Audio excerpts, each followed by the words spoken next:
Good evening, ladies and gentlemen. I'm Lieutenant Stephen Rogers, along with Tricia Flanagan, here live on Campaign for America, streaming live on both YouTube and Facebook.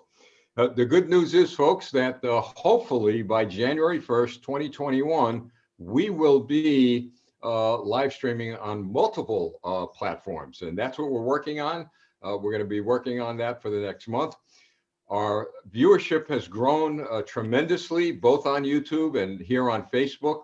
And we do have a need to reach out with other social media platforms.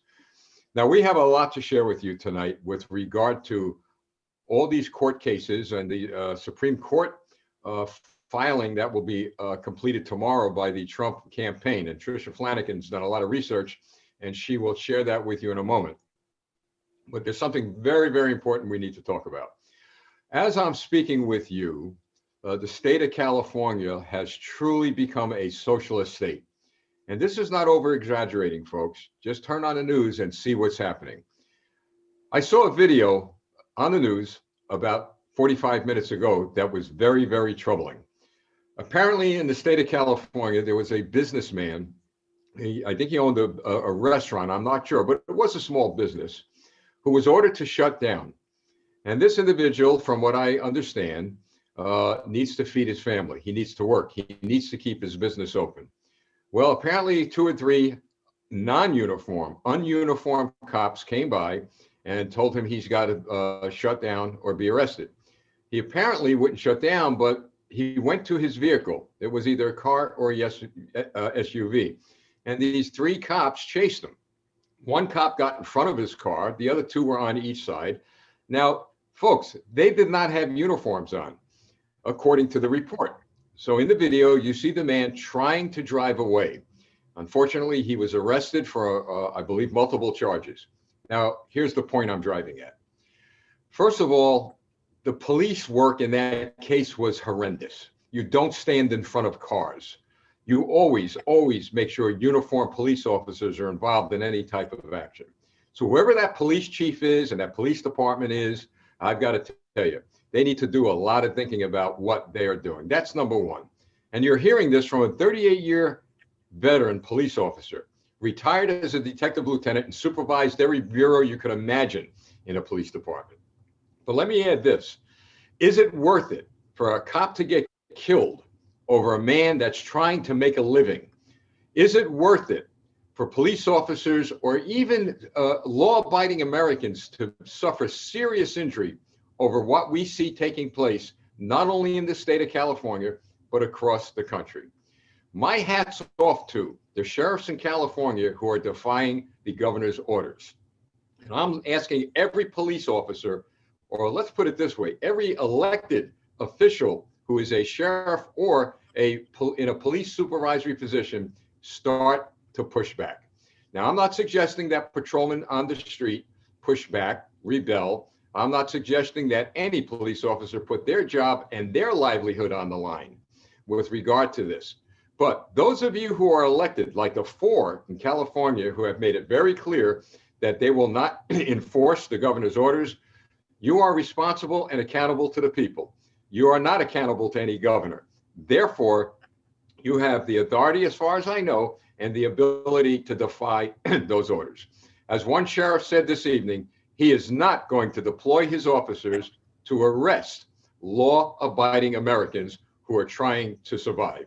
We need more courage like that. We need more police supervisors like that. Now, what about the patrolman on the street who is given orders to violate what I believe the Constitution of the United States, to violate the civil rights, the basic civil rights of freedom and liberty of American citizens?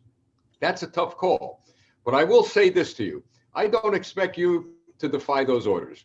Obey the orders. We're always told, even in the military, unless somebody is being killed on the spot, obey the order and then contest it later. So you obey your orders, but with this caveat. You put in your police report who ordered you. Who ordered you to take these actions? You put in your police report the names of your supervisors, and then let them, when they review the report and have to approve of it, let them put the names of their supervisors. You got it, guys and gals? It goes up the ladder, because I'll tell you what's going to happen. when it hits the fan and the lawsuits come in, those people who have ordered you to make arrest of law-abiding citizens, they're going to say they weren't on the scene. They're going to say, well, we really didn't know what took place. They're going to deny it because they're going to protect their own hide. It's called CYA, and you know exactly what I mean. I've been there. I've done that. Years of law enforcement experience just allows me to share that with you. So I am not suggesting that you rebel, that you break the law, that you not protect people. I am suggesting that if you are ordered to, in my view, and I believe the view of many, many lawyers across this country, violate the constitutional rights of American citizens, then make sure in your police report you CYA yourself. Put those names in there, because when you go to court, you're going to be asked who ordered you to violate this Constitution, who ordered you to violate the liberties and freedoms of American people. You'll have it right there in writing, time and date. One more thing, make a copy of the report and keep it. Just make that copy and keep it. Now, I'll tell you what's going to happen when you start doing that. The sergeant is going to review your report, and he's going to tell you, well, get my name out of there. Well, you can't change a police report once it is written. So his name is going to be in there, and then he's going to do an addendum to the report and say, you know, I ordered the patrolman on the street to take this action by direction of the lieutenant. And then he's going to say that he was ordered by direction of the captain. It's going to go all the way up to the police chief, who wants to retire with his lovely pension about a month or two. And then he's going to put in his report that it was the mayor, and then the mayor's going to go up the ladder. Somebody is going to be responsible and accountable for the socialist, unconstitutional actions that are being imposed upon the American people. So as we speak in California right now, apparently there's a lot of cops out on the streets. Apparently people are being threatened with arrests, folks. Now, it's not only small business owners, it's homeowners. People are being threatened by the government. They will be arrested, they will be jailed, and they will be fined for violating unconstitutional laws, in my view. Tricia, we've talked about this. You've studied the Constitution. And if I'm wrong in any area that I just discussed, please tell me, because we always say we want to get accurate information out to the people. But I want to make it clear, I'm not telling police officers to violate their orders. I'm not telling them not to enforce the law. What I'm telling them to make sure that if they are forced to, that's coercion as far as I'm concerned. When you threaten a woman or man's job, if they don't do something, that to me should be on the level of official misconduct by supervisors. But I'm telling them, make sure they name everyone in the chain of command. Yeah, I mean, absolutely. What powerful perspective coming from you, Steve, because you have walked in those shoes. You've been, like you said, in those supervisory capacities. You've run police departments. That is something that is in a practical way, a way that we will be able to hold the people responsible accountable. And to your question of what the Constitution says, most of you know me who are watching on the screen. You know that I was a biochemist when I started my career, but I also have a background. My other degree is in philosophy with a concentration on constitutional law. And so it's not fresh of mind, but in reviewing all of this, it immediately comes back. And here are a couple of things that I have found constitutionally about this law, this so-called law in California. Number one, to your issue of the police force and the accountability aspects. The key words are leadership and courage, because number one, the leadership is accountable to our Constitution. All police officers, and please correct me if I'm wrong on this, but all police officers, sheriffs, and political leaders take an oath to the United States Constitution. And I also know that in California, the state constitution says that a law must be passed by the state legislature. These are edicts by Governor Newsom that are coming down, and they're telling businesses to close, which is in fact against the Constitution. And if even you talk about a healthcare capacity, the 15 days to flatten the curve, the curve, there are constitutional provisions that allow a governor to put forth these kinds of temporary restraints on opening businesses. But that time frame has long passed. And when you talk about the concept, this created language of essential workers. Well, what more of an essential worker are you going to get than someone that has to provide money, put food on the table for their children, and provide money to pay a rent or a mortgage? I don't think you get more essential than that. And the bottom line is these actions are unconstitutional. And I believe that there's a constitutional provision to allow exactly what you said, Steve, for law enforcement officers to hold their superiors accountable in a written way and make sure that we, the people, know what's going on within this structure of a governmental edict, not a law that's been passed by the legislature. And there is one more pathway to shut down these draconian socialist communist leaders. And that pathway is through the unions. I'm talking about carpenters union, plumbers union. I'm talking about construction unions. I'm talking about police and fire unions, teachers unions. Folks, I don't know how many of you who are viewing were around in the 80s and even the late 70s when Reagan was president. But when the construction workers went out and marched for America, not against America, they were known as the hard hats. They came out and they fought. Believe me, they fought hard for this country because we had the same problem, not as widespread, because back then politicians were held accountable to a lot of these unions and a lot of American patriots. But they came out by the thousands and they made it very clear that they're not going to tolerate any more of the violation of their rights. Where are you? Where are those who elected these draconian socialist communists to office? Because that's the truth, folks. You're not going to hear a politician say that because they shake in their weak knees when a union leader steps up and says, well, if you don't do this or that, you're not going to get our money. This is no longer about money. It is about freedom. It is about liberty. Those of you who are union leaders, I know you're watching. And if you're not a union leader, and I'm sure you're in a union, get to your union delegates, your shop stewards, and say, look, they've done this to people all over the country, small businesses. They're going to do this to cops. They've done it already to police forces. There's no police forces left in some cities. You're next. I'm telling you, you are next. Teachers, they've done it to you. Are you blind? You can't see that you can't teach anymore, that the state is mandating you as to what you will teach, when you will teach, and how you will teach. That came as a result of your union leaders. They're in bed, folks. The union leadership and a lot of unions, not all of them, are in bed with these politicians. You need to stand up. Again, not about benefits and money. One thing we can all agree on, I hope. We may disagree on a percentage of pay that you may have earned and deserve. We may disagree on that, but we can agree on liberty and freedom for the American people. I can't for the life of me understand why there has not been a massive public uprising. And I'm not talking about violence. And I hope to God it never comes to that, but let this serve as a warning, folks. It may come to that. And I don't think any American wants to see Americans fighting Americans in the streets. But these draconian communists, socialists, so-called elected officials are pushing people to that point. A lot of those people are killing themselves, for goodness sakes. They're committing suicide. What's next? They're going to kill other people. That's got to stop. Tricia, we've got to stop this in its tracks. And I think the only way it's going to happen is if the American people begin to stand up, I mean really stand up, and shout with one voice, all these leaders, and I'll get back to what we've been saying. It's about time the elected officials who are Republican and Democrat conservatives and moderates come together. You want a united country? Tricia, what more than wanting to be united for our liberty and our freedom?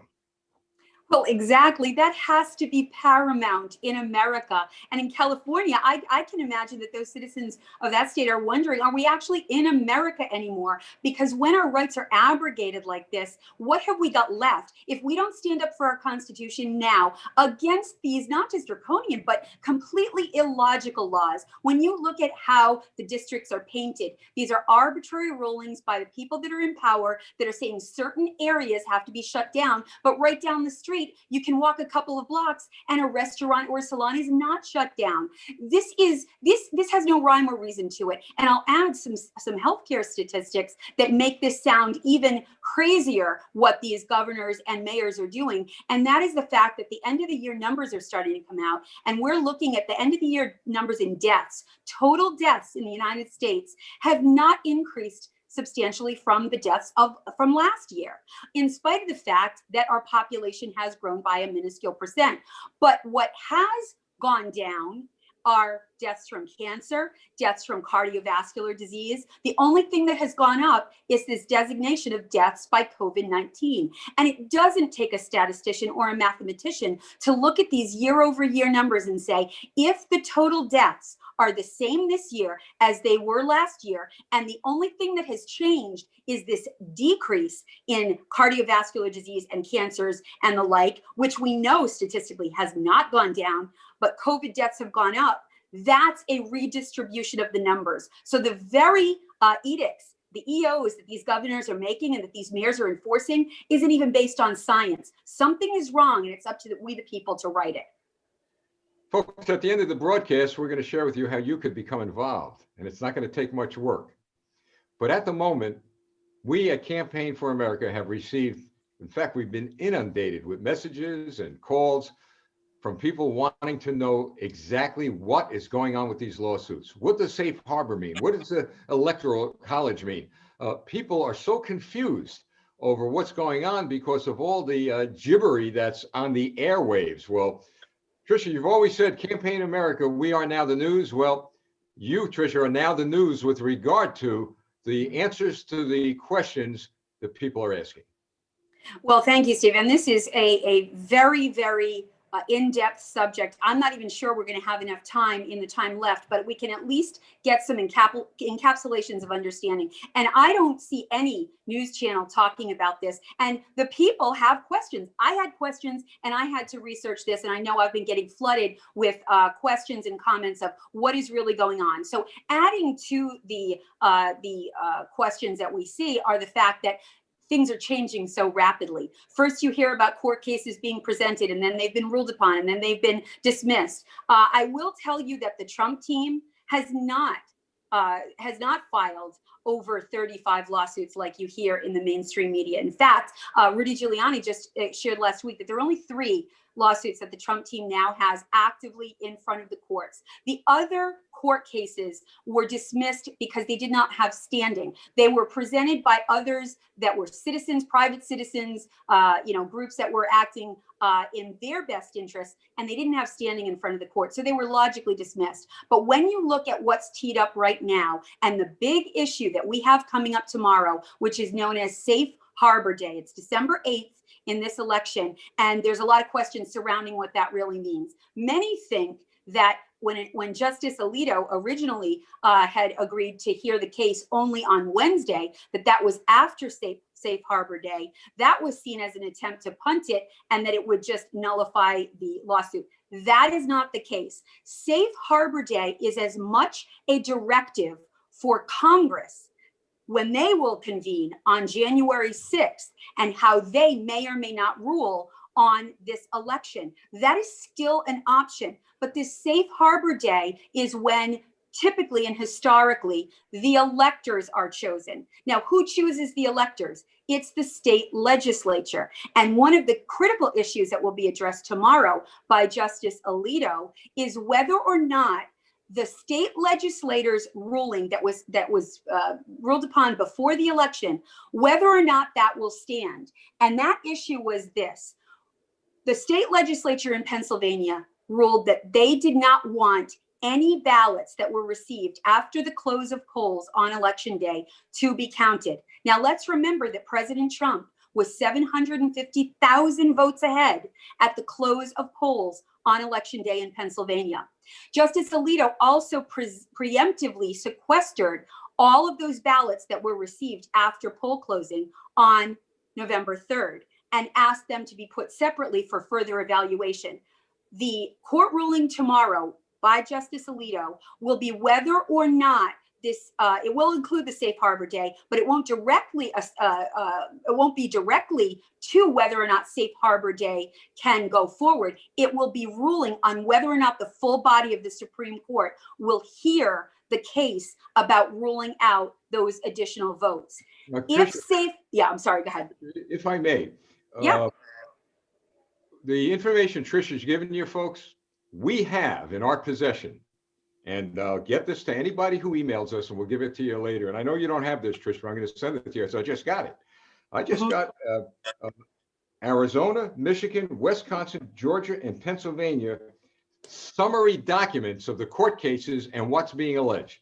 So that'll give people an idea of what the Trump campaign is actually doing, or shall I say, as you clearly, and I'm glad you defined that, not everything is coming from the campaign, but there is litigation being presented by other organizations and agencies. So folks, we have it. We have the documents. We have a summary of each of the states where these things are being challenged, which will help you navigate exactly who, what, when, where, and why. We'll give you an email later to hand that to you. Sorry, interrupted, Trish, but I certainly wanted to get that out. Oh, absolutely. No, that's critical information. And like I said, this sort of is a lot of, it's a big data dump in the first pass for this, but it's critical to understand as we go into the news day tomorrow what will be heard by Justice Alito and what Justice Alito will be ruling on. And many legal scholars are talking about this safe harbor day and basically saying that President Trump has missed it, and nothing could be further from the truth. And I will share a ruling from the Bush v. Gore case in 2000 that was decided by the Supreme Court, but was ready to be remanded back to the state legislature for certification. If in 2000 that had not happened, what would have happened in Florida's situation, because then it was all about Florida, Florida, Florida, right? What would have happened is that those electoral college votes would not have been certified. And most likely, when Congress reconvened after that session, they would have had to step in, and they would have had to have Congress choose the president and the vice president in that scenario. Because if we look back to 1877, that's what happened with Rutherford B. Hayes. And Congress can constitutionally step in if there are not enough electoral college votes to certify.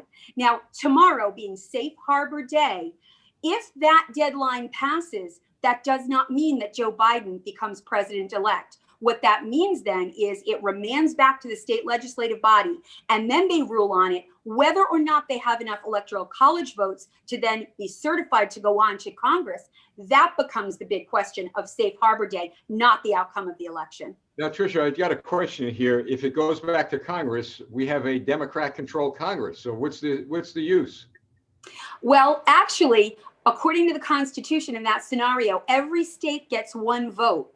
And we actually have a Republican majority in that scenario. And right now, I have a table that I'm glad to share, an electoral college map, that when you look at just the congressional certification, a winner needs about 26 votes, and President Trump has that.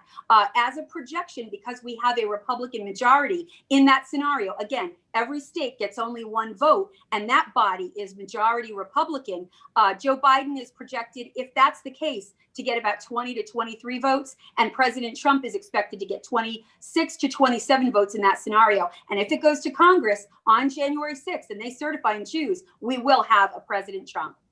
Now, here are the standings, ladies and gentlemen, in the swing states. Tricia, this is very interesting. In Arizona, President Trump was down by 10,457 votes with 11 electoral votes. In Georgia, he's down by about 12,616 electoral votes. In Michigan, down by 148,000 votes, 10 electoral votes. PA, 81,020 electoral votes. Wisconsin, 20,000 with 10 electoral votes. If he swings those states in his direction, he wins. You're exactly right. And the pathway to victory for President Trump, it's a four-pronged path to victory. It's both the state legislative entity that we talked about, it's the Supreme Court, it's also decertifying some states, and then it is Congress on January 6th. So if any of those four come to fruition, and with the fraud that we're talking about, with the numbers that you just outlined, that's a very likely path. And what we have right now is a contested election. And when you look at the electoral map, when you gray out those states that are in contest, that are in question in all of these scenarios, neither President Trump nor Vice President Biden has enough to be called a projected winner. Although in that scenario, President Trump is in the lead. And if he makes up that difference, that's the win. Now, ladies and gentlemen, with regard to fraud, there are investigations going on in relation to fraud. There's not enough there yet. There's not enough evidence to connect all the dots. That doesn't mean the game's over, because there are agencies that are investigating official misconduct. They are investigating corruption. And I'm going to read a couple of charges, very interesting, a couple of things that are going on with regard to Pennsylvania. There was a lawsuit. Now, this is the real deal, all right? This is what's happening in court that you're not hearing on the news. There was a lawsuit that alleges, for instance, that Secretary of State Kathy Brookvar gave partisan activist groups direct access to Pennsylvania's official voter rolls. It also claims that certain left-leaning counties illegally pre-canvassed by scanning and weighing mail-in ballots so that they could be cured before the election. Now, Tricia, any investigatory agency would never put that out there unless they had hard evidence. They would never lay their credibility out before the world, let alone the nation, unless they had hard evidence. And I think tomorrow at 9 a.m., this is one of many, many pieces of litigation that are going to go to the Supreme Court. Now, let me just ask you this one question again. You may have answered it, but I know a lot of people are curious about this. In your view, and I'm sure you'll be able to articulate why you are thinking the way you are, is the mail-in ballot process in Pennsylvania clearly, and I mean clearly, crystal clearly, in violation of the Pennsylvania Constitution? I will tell you absolutely, and I'll tell you why. It's because the Pennsylvania legislature preemptively ruled on this. Article 2, Section 1 of our United States Constitution gives the sole governing authority of the way states run elections to the legislature.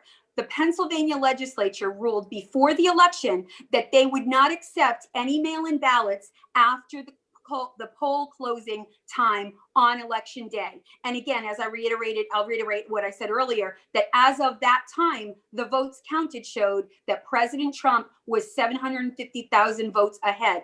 Any ballots that were received and counted after that time of poll closing goes against the law that the Pennsylvania state legislature put into effect before Election Day. The Supreme Court will have, in my opinion, no choice but to uphold the United States Constitution. Now, folks, I'm going to share with you some of the things we'll send you if you want it. And Tricia, I'm going to go down. We may run a little over, we have, but this is critically important for the survival of our nation. You need to have this information that the media is not getting to you. Listen to this, folks. I mean, this is astonishing what I'm about to share with you. Obviously, our eyes are on Pennsylvania tomorrow, but our eyes are not off of Georgia. Why? Because if Georgia goes socialist, so shall America go socialist. So Georgia is the wall that's going to keep the socialist communists from taking complete control of our country. So Trish, I'm going to go one by one. Key findings in an investigation that has already been conducted and will no doubt be brought before the Supreme Court. In Georgia, the state's database for the November 3rd election show 138,029 voters whom the state marks as having requested and been sent an absentee ballot that did not return. It is in the opinion of this investigation team, to a reasonable degree of scientific certainty, that in their sample of this universe, 18.39% of these absentee voters in the state did not request an absentee ballot. What does that tell us? See, and that's voter disenfranchisement, because for every one of those illegal ballots that was cast and counted, you have a legal voter who was disenfranchised. And so you're right, for those intel officers, for those on the investigative team to put their reputations on the line, they've got something sure and fast and certain. And that is going to be the crux, in my opinion, of the legal case that moves forward. From the state's database, this is Georgia, for November 3rd, 2020 election, and comparing that to the United States Postal Service owned and leased facility reports, 1,043 early and absentee ballots were cast by voters who were registered with a postal box disguised as a residential address. Could you imagine that? You have a post office box where people say that that's where they live. Now, what does that tell you? There's your fraud. All right. What does that tell you? So where do these people live? And yet they got absentee ballots to vote, and nobody was checking addresses or signatures. What does that tell us? Right. And that's a clear violation of Georgia law. And so by definition, those votes must be invalidated. And again, you as a former detective can probably elaborate even more on evidence that is deemed to be fraudulent. If you have something, whether it be, whatever case you're trying, if you have something that was gained by fraud, it's invalidated by definition. And in fact, there's a Supreme Court case that has ruled exactly that in our compendium of Supreme Court judgments. And so again, if the Supreme Court is doing its job, which I believe it will, especially since Justice Kavanaugh and Justice Amy Coney Barrett both were part of the Bush v. Gore legal team in 2000, these are justices who are well versed in the law, our Constitution, and Supreme Court precedents. I think this is looking very, very good for not just President Trump, but for truth. You know, they also have a lot of information they put together about people who voted twice, folks. And we could go on and on and on. But we'll get this information to you if you want it. All you have to do is email.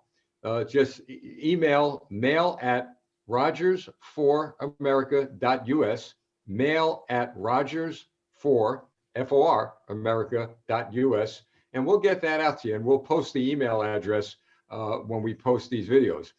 Now, another thing.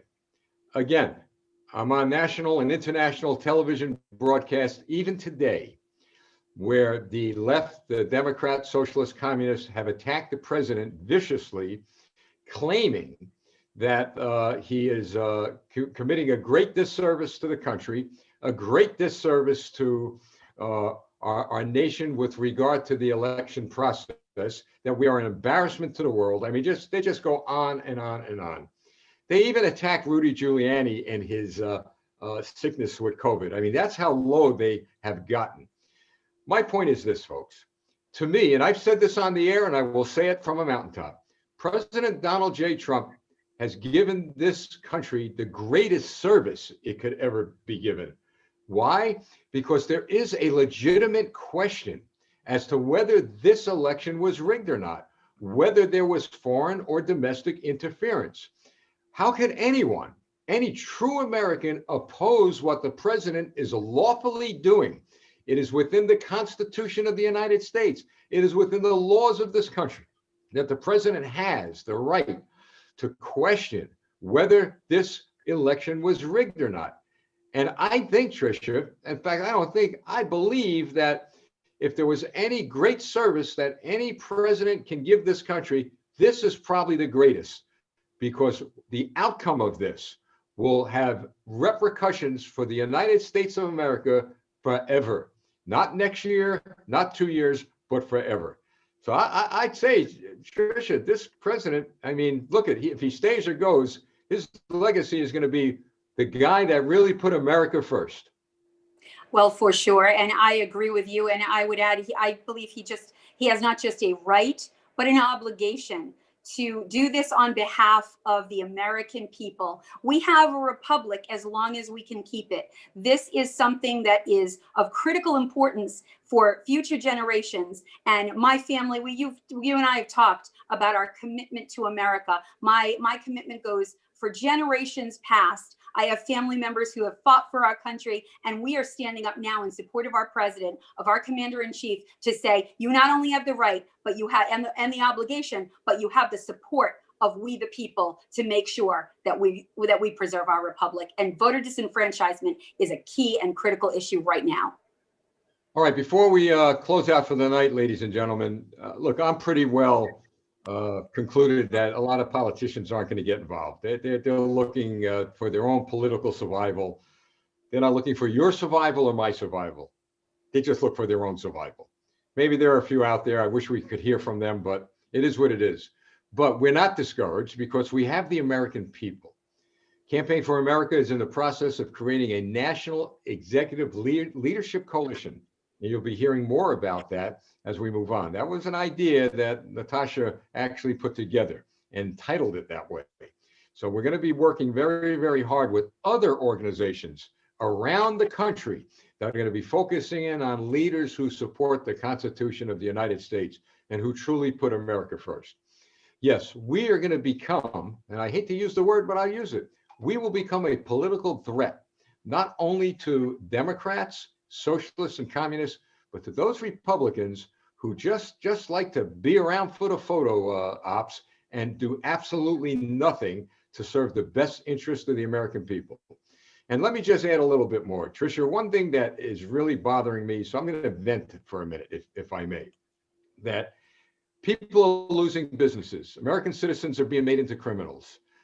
They're being shut down, locked out. They're being mentally tortured, if you will. I mean, a lot of bad things are happening as a result of these terrible, terrible so-called leaders. And our Congress and some state legislatures have been grappling weeks over whether people should legally smoke weed or not. I mean, I just can't wrap my arms around that. I mean, who in their right mind would even consider putting a piece of legislation in front of a legislature right now when people are dying? But this is what we're living with. And Tricia, I'll tell you, there's my venting. I'll give it to you for a minute.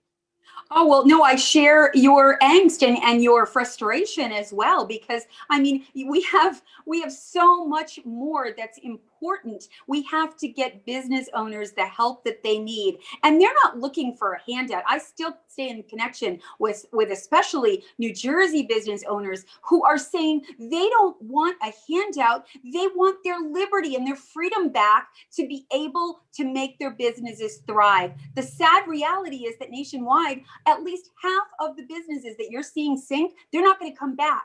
And we're in deep trouble. And to your exact point, how could we not be frustrated with seeing these elected officials, pushing for their own pet causes, but neglecting the needs of the American people? It's disgusting.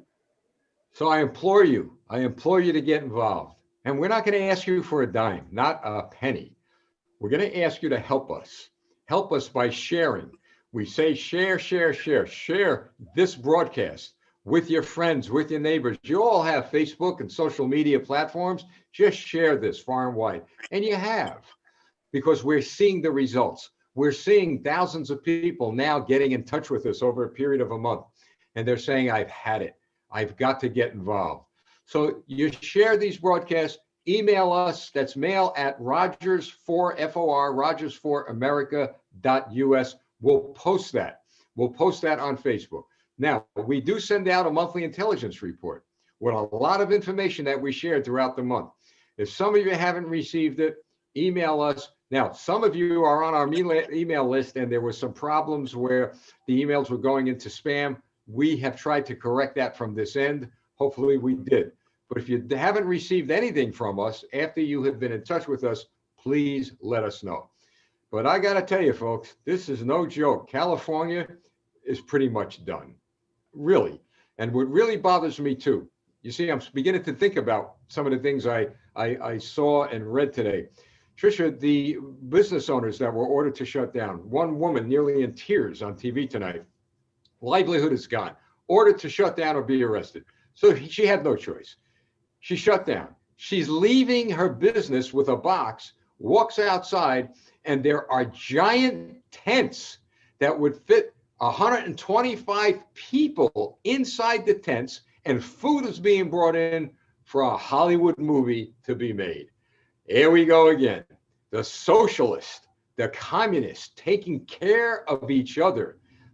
Get rid of the little guy and we'll take care of ourselves. Now tell me that isn't bold and arrogant and the epitome of socialism and communism. It's the epitome of it. It's the exact display of it. Rules for thee, but not for me if you're an establishment elite. And when you look at exactly what you're talking about, the arbitrary designations of what's allowed versus what's not. You can get on a plane and you can eat, but you can't go to your local favorite restaurant and do the same thing. If you are Gavin Newsom or Nancy Pelosi, you can go to the most expensive restaurants and get your hair done. But we, the little people, cannot. This is communism at its worst. And if we don't stand up now, our country is gone. So you heard and saw a lot of venting tonight. And yeah, we're angry. We're angry, folks. We have a right to be. The Bible says it's okay to be angry, a righteous anger. We're angry because we see our freedoms being taken from us. And what I'm concerned about at this hour is my grandchildren, my children. Are they going to live in an America, where young men and women on December 7th, 1941, were killed in Pearl Harbor? Today, folks, many years ago, were killed in Pearl Harbor. And I left this part to the end because I want young people watching to know. And I want you to share with your young children and others, especially maybe some of your kids who marched against America. Just open up a history book, show them the pictures, show them what happened to 18, 19, 20-year-old sailors, soldiers, and airmen in Pearl Harbor in 1941, sleeping in their beds, preparing for a Christmas season, killed in sunken ships, drowned, burned to death, hailed by bomb after bomb after bomb. That was done by the Japanese back in 1941, folks. And yet, what bothered me today, I looked and I looked and I looked. And I didn't see much on TV. I didn't see much in the newspapers. And you know who looked also? A lot of World War II veterans who are left or their relatives. And one person who looked was my mother. And I talk about her a lot, 94 years old. And you know what she said, Tricia? Maybe you could kind of relate to this. Your dad was an admiral in the Navy. My mother said, you know, I'm watching TV all day and I go to the movie channel. You know how the old timers will go look at the old black and whites. Nothing about Pearl Harbor, nothing about World War II. Nothing, she said. What happened to my country? I got to tell you, what a sobering question, Tricia. Well, it is, and it's heartbreaking. And you know, this is the day that President Roosevelt said would live in infamy. And this is our obligation and our duty to remember those fallen heroes. This is a day that we remember that freedom isn't free. And just as you discussed, those brave heroes that lost their lives fighting for our country, that spirit lives on in all of our military heroes that we still laud to this day. But for us to forget that day, it must live in infamy, and it must live in our hearts and our remembrances. And when we tell our children and those generations to come about how America was saved from tyranny and fascism, that's when that spirit will live on to protect America forever and always from that same assault. And you mentioned FDR, Franklin D. Roosevelt, who was a Democrat and a darn good president. He also said these words for all of you to remember as you go to sleep tonight and wake up. There is nothing to fear but fear itself. Stand up, speak out. This is our last best hope for the world. It's called America.